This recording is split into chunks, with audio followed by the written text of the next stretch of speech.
దేవుని యొక్క ఆలోచన విధానము, దేవుని యొక్క మనస్సు, దేవుడు తీర్పు తీర్చే విధానము చాలా ఆశ్చర్యాన్ని కలుగు చేస్తాయి. ఎవరైతే ఈ గర్వపు స్వభావము, సాతాను స్వభావము, లూసిఫర్ స్వభావము, హెచ్చించుకునే స్వభావము, జాగ్రత్తగా గమనించబడలేరా? ఇటువంటి స్వభావం ఎవరైతే కలిగి ఉంటారో దేవుడు వారిని ఏం చేస్తాడంట? అటువంటి వారిని ఎంతగా ఉన్నతమైన స్థితిలో ఎత్తుగా ఎదిగినప్పటికీ వారిని అచ్చట నుండి నేను వారిని కిందకు పడదోసేస్తాను. దాని స్తోత్రం. హల్లెలూయా. వాడికన్నా నేనే బాగా చదువుతాను, వాడికన్నా నేనే బాగా ఆడతాను, వాడికన్నా నాకే తెలివితేటలు ఎక్కువ ఉన్నాయి. ఇలాంటి స్వభావం జాగ్రత్తగా గమనించండి. మానవుడు ఆలోచన ఒక రకంగా ఉంటాయి. ఒక్కొక్కరు ఒక్కొక్క రకంగా ఆలోచన చేస్తారు. నా ఆలోచన ప్రకారం దేవుడు నన్ను క్షమిస్తాడు, దేవుడు నన్ను ప్రేమిస్తాడు, దేవుడు నన్ను ఆశీర్దిస్తాడు అని నువ్వు అనుకుంటావు. కానీ దేవుడు కోణం వేరుగా ఉంది. దేవుని యొక్క ఆలోచన విధానం వేరుగా ఉంది. దేవుడు హృదయ అంతరంగంలో తొంగి చూచి అందులో ఉన్న దానిని బట్టి దేవుడు తీర్పు తీర్చే విధానము వేరుగా ఉన్నట్టుగా ఈరోజు నువ్వు గ్రహించుకోవాలి. దేవుని స్తోత్రం. హల్లెలూయా. మంచి సమరుడి కథ సండే స్కూల్లో ప్రతి ఒక్కరికి తెలుసు. ఈరోజు నువ్వు గ్రహించవలసింది, తెలుసుకోవాల్సింది ఏంటంటే, ఒక క్రైస్తవుడిగా సాటి అయిన సహాయం చేయకపోవడం కూడా దేవుని దృష్టిలో అది లోపముగా కనిపిస్తుంది. అది కూడా ఒక విధమైన పాపముగా కనిపిస్తున్నట్టుగా మనం చూడవచ్చు, అర్థం చేసుకోవచ్చు.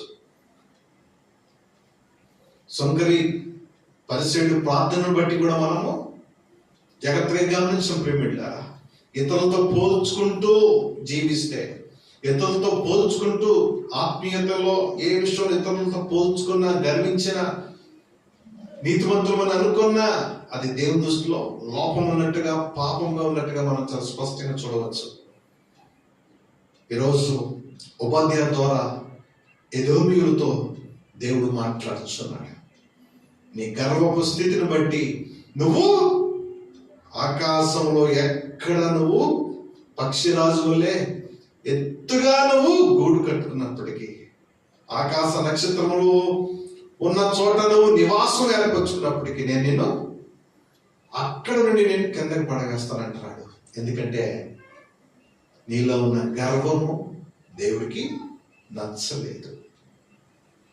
ఈ సహోదరులు యాకోబు సంతతి వారు ఆపదలో ఉన్నప్పుడు వారికి సహాయం చేయవలసిన పోయి నువ్వు సహాయం చేయకుండా వారిని చూసి నువ్వు నవ్వుకున్నావు. వారి స్థితిని చూసి నువ్వు నవ్వుకున్నావు.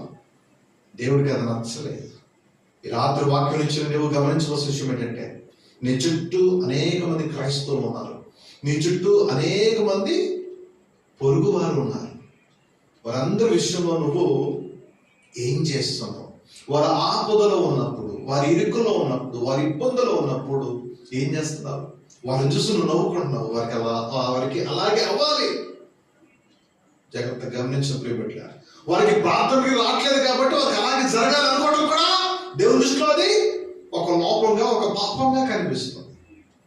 వారికి ఆ శాస్తి జరిగి తీరాల్సిందే అని నువ్వు అనుకుంటే అది దేవుని దృష్టిలో లోపంగా, పాపంగా ఉన్నట్టుగా కనిపిస్తుంది. జాగ్రత్తగా గమనించండి.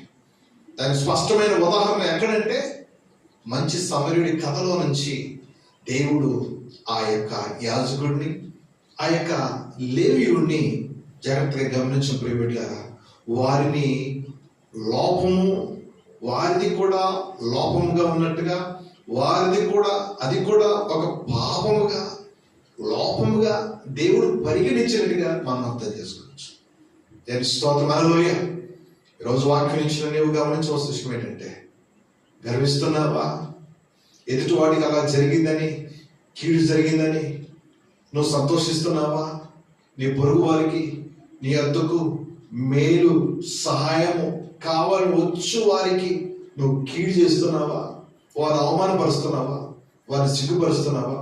వారిని నష్టపరుస్తున్నావా? వారిని మోసపరుస్తున్నావా? వారిని దోచుకుంటున్నావా? జాగ్రత్తగా గమనించు. దేవుడు అటువంటి వారిని దేవుడుగా చూస్తున్నాడు. అదొక లోపంగా చూస్తున్నాడు, అదొక పాపంగా చూస్తున్నాడు. ఎవరికి వారు ఆత్మ పరిశ్రమ చేసుకోండి. నీ చుట్టూ ఎంతో మంది బాధతో ఉంటే వారి కొరకు నువ్వు ప్రార్థన చేయవలసింది పోయి వారి గురించి నువ్వు పొలాల్లో చెప్పుకుంటున్నావు, సంతోషంగా చెప్పుకుంటున్నావు, అదొక ఆనందంగా చెప్పుకుంటున్నావు, వాళ్ళకి అలాగే జరగాలి అన్నట్టుగా చెప్పుకుంటున్నావు. ఇది దేవుడి దృష్టిలో ఎలా ఉందంటే పాపంగా ఉంది, లోపంగా ఉంది.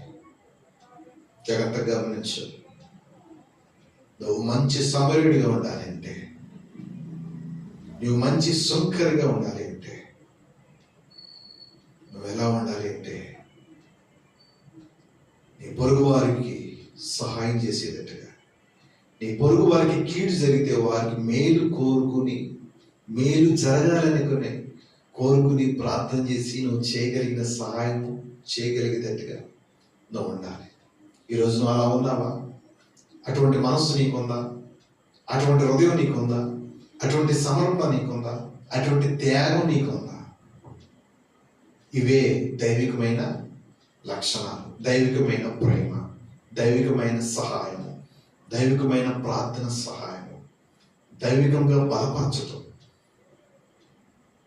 దైవికంగా ఆదరించటం, దైవికంగా ఓదార్చటం. ఈ లక్షణాలు నీలో ఉన్నాయా? ఒకవేళ లేకపోతే దేవుని దృష్టిలో నువ్వు లోపంతో ఉన్నట్టుగా, అది కూడా ఒక పాపముగా దేవుడు చూస్తున్నట్టుగా ఈరోజు నువ్వు అర్థం చేసుకోవలసినగా ప్రభు పేరిట మనం చేస్తున్నాం.